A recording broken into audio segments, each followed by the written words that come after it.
সন্ধ্যা লেগে গেছে, বাবা মার আসতে একটু লেট হয়েছে বলে ভাবলাম আজকের রান্নাটা কিন্তু আমিই করব।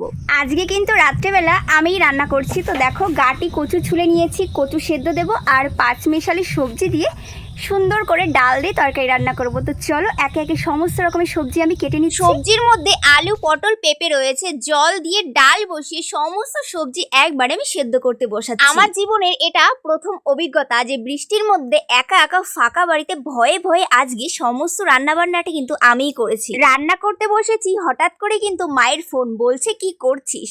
আমি বললাম তোমাদের জন্য আজকে কিন্তু সুন্দর রান্না করছি। আর এই সমস্ত রান্নাটা এত সুন্দর হয়েছে কেন জানো? এই তেলের জন্য, কাচ্চি ঘানি সরিষার তেল। চলে এসেছে আমার ডিনার, গরম গরম একদম নিরামিষ ডাল, তার সঙ্গে রয়েছে ডিম সেদ্ধ আর গাটি কচু। এতেই শান্তি যে বাবা মা বলেছে আজকের রান্নাটা কিন্তু দারুণ হয়েছে। তারপর আমি নিজেও খেয়ে দেখলাম, না সত্যি আজকের রান্নাটা কিন্তু খুব সুন্দর লাগছে।